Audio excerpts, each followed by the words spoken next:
Malendo Alsa am centre international de conférence de Bamako de là donc amena ferretige mama nyari ale chifina kaya abini présenter enula aba anula c'est qui ton jamfa ne to ko Mahaman mama nyari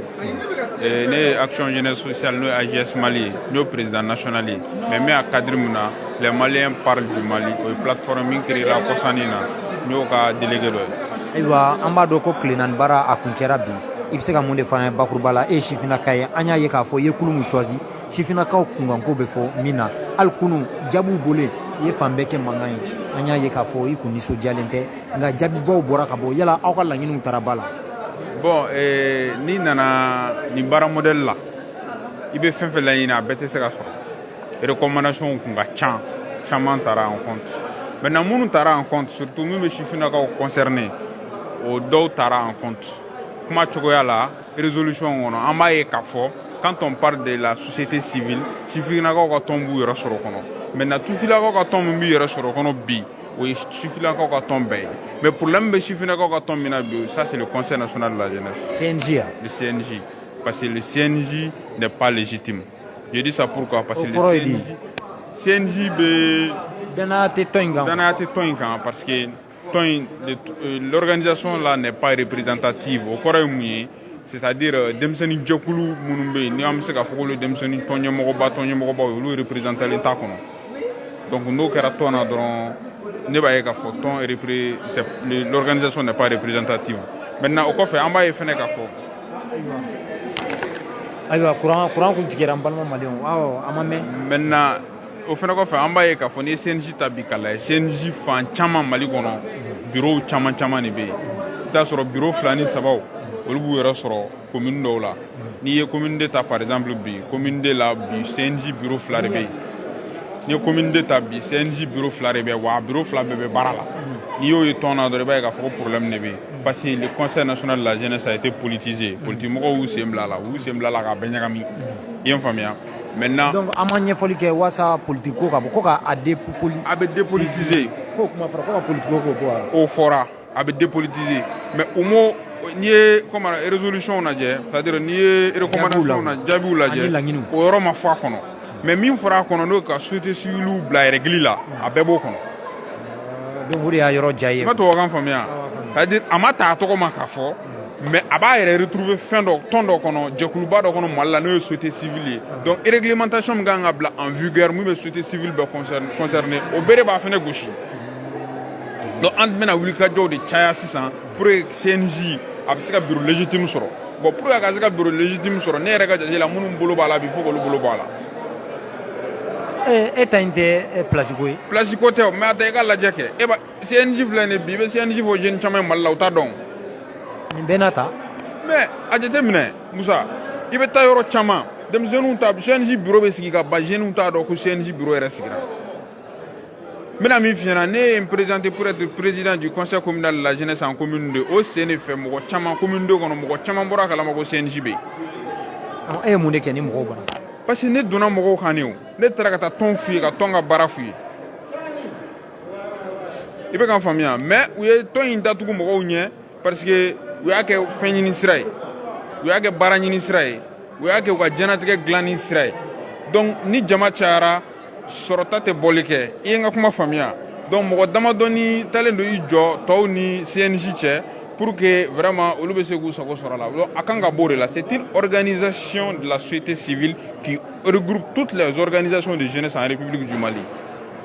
et sa réforme structurelle est un préalable essentiel c'est-à-dire denmisɛnnin jɔkulu fɛn bɛ Mali la bi o bɛɛ kan k'i yɛrɛ sɔrɔ ale de kɔnɔ i ye n faamuya donc n'ale ma fɛɛrɛ ɲɛnamaw ma tigɛ ale la ka se ka na ni mɔgɔ ɲɛnamaw ye a ɲɛma ani fɛnɛ a ka kɛ mɔgɔ ye jeunes bɛɛ b'u yɛrɛ retrouver min na o de kama ne ko n ko ka jeunes ka élection bɔ récépissé ko la parce que récépissé ba yirikaw de b'an ka jamana in kɔnɔ yan récépissé bɛ bɔ don o don mɔgɔ kelen récépissé kelen mɔgɔ kelen récépissé kelen o ye mun bara ye a ka kɛ kunkolo ko ye n'a ye ja sini bɛɛ bɛ tigɛ récépissé bɔ. mais o m'a fɔ ko Mali kura la k'o tɛna kɛ ten. récépissé kɔrɔma minnu bɛ Mali kura b'o bɛɛ supprimer yan. ne kɔni bolo denmisɛnninw ka jɛkulu a bɛ kɛ de ni jeune fanba k'u bɛ auditer ko k'a k'u la ka sɛgɛsɛgɛliw bɛ na kɛ. bon sɛgɛsɛgɛliw bɛ kɛ mais pour comment on appelle les organisations de jeunesse au Mali surtout le conseil national de la jeunesse ne ka jate la u k'a kɛ jeunes yɛrɛ ka voter u ka récépissé ko in bɔ a la i ye n faamuya u ka kɛ jeunes ka voter par exemple commune 2 là le jeune qui aura plus de voix par personne devient le président. i b'a fɔ o de ka don a la. o ka don a la n'o donna a la namara bɛ nɔgɔya la. kuma cɛ kuncɛ la i nimisi wasala. nimisi wasara parce que recommandation fɛn o fɛn n'an nana n'a ye a caman taara en compte hali n'a sɔrɔ a dɔw reformuler cogo an b'an yɛrɛ retrouver a kɔnɔ kosɛbɛ an b'a ye k'a fɔ mɔgɔ ka laɲini bɛɛ tɛ sɔrɔ don kelen mali kura de don c'est un processus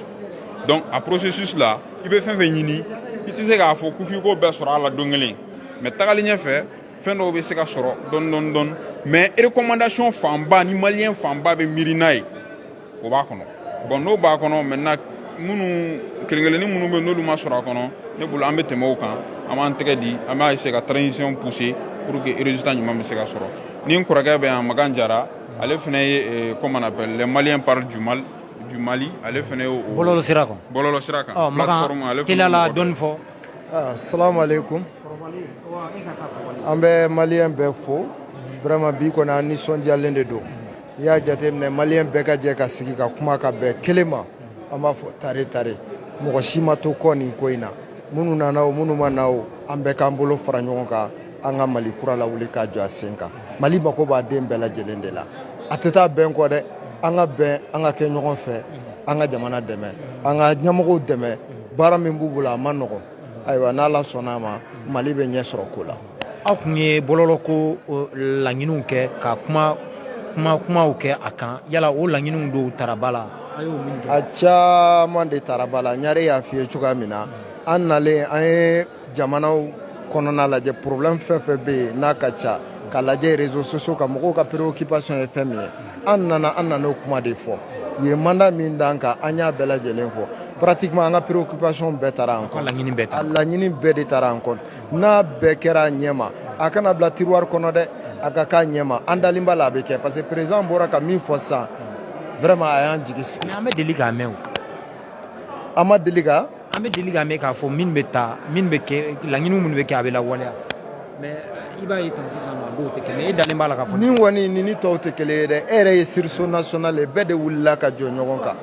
waati dɔ bɛ kɛ jamanadenw bɛɛ bɛ jɛ ka bɛn kelen ma o de kɛra san o ɲɔgɔn ma deli ka kɛ o mɔgɔw de kɛra ɲɔgɔn fɛ nin sen na ka jɛ ka baara kɛ ɲɔgɔn fɛ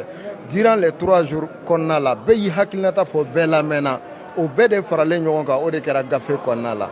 wa an y'a ye ɲɛmɔgɔw fana volonté b'u la parce que u nana u ye min fɔ an ye bi an sɔnna a ma an dara la wa a bɛ lawaleya fana. ala k'a lawaleya. amina. maliyɛndenw jamana kɔnɔ ani jamana kɔ kan nin waati in na an bɛ min fɔ aw ɲɛna anw de tun bɛ k'aw ɲininka donc an bɛ centre international de conférence de Bamako de la an bɔra ka sifinnaka 2 de ɲininka ka sabu kɛ e b'a fɛ ka kuma dɔ fɔ. voilà i ye n ka déclaration ko kuma fɔ kunun la déclaration faite lorsque an bɔra salle kɔnɔ effectivement parce que o wagati la recommandation na n'i y'a ta k'a lajɛ an m'an yɛrɛ ye a kɔnɔ ni n ko an m'an yɛrɛ ye a kɔnɔ dɔw bɛ yen minnu bɛ sifinnakaw kun kan n y'a ye k'a fɔ kuma ma k'a kan a ma ɲɛfɔ mais comme a fɔra ko la nuit porte conseil sɔgɔmada in na an kɛlen ka ɲɔgɔn ye travaux kɔnɔna na a ye baaraw kɛ tuguni. oui parce que déjà baara tun ma se ka kun cɛ o parce que u ye séance levé n'o ye ka jama labila ka sɔrɔ recommandation yɛrɛ ma validé mais komi commission in ni panel mɔgɔ minnu b'a ɲɛma mɔgɔ hakili sigilenw don wa mɔgɔ minnu don o sɔmin ka jan donc baaraw continuera dugu jɛlen an nalen an y'a ye k'a fɔ vraiment an ye recommandation minnu fɔ hali i y'a fɔ cogo min na n'a ma sɛbɛn ten mais i ye min fɔ o hakilina bɛ sɔrɔ a kɔnɔ donc jamana ko de don i tɛ se k'a fɔ ko fo e y'a fɔ cogo min na a ka taa sɛbɛn ten n'i y'o kɛ i fana b'a fɔ o fana bɛ na ni degun wɛrɛ baaraw kɔnɔna na parce que hali e bɛ se k'a fɔ cogo min na i bɛ taa sɔrɔ a formulation ma ɲɛ mais olu bɛ se k'a formuler cogo wɛrɛ la u bɛ ka fɛn caman fara ɲɔgɔn kan k'a fɔ o de ye jeunesse ka volet ye n'a bɛ sɔrɔ comment on appelle société civile kɔnɔ n'o ye réorganiser comment on appelle les organisations de la société civile et un suivi et dépolitiser non seulement dépolitiser parce que au bɛɛ de b'a kɔnɔ quand tu dis une organisation de la société civile a ka to a ka hokumu kɔnɔ politique bɔra a la o la o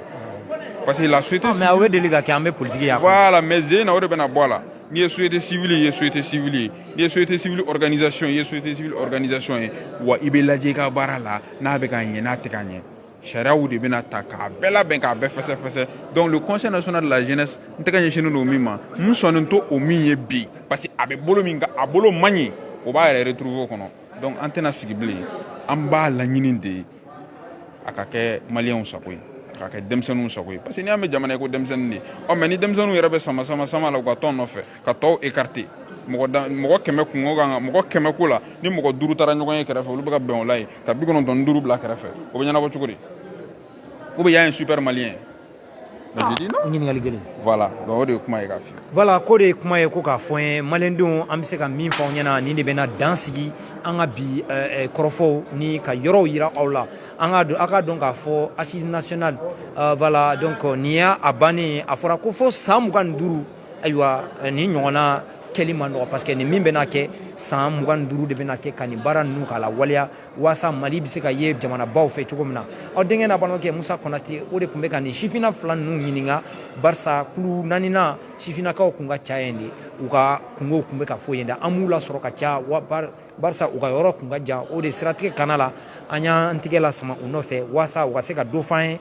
aw kama aw ka se ka faamuyali sɔrɔ ko in na halisa o de kama an ka wulikajɔ a fanga ka bon a denkɛ n'a balimakɛ musa kɔnate o de tun bɛ k'u ɲininka an tɛ aw ka kulomajɔ la aw k'an bɛn diɲɛ waati wɛrɛ wasala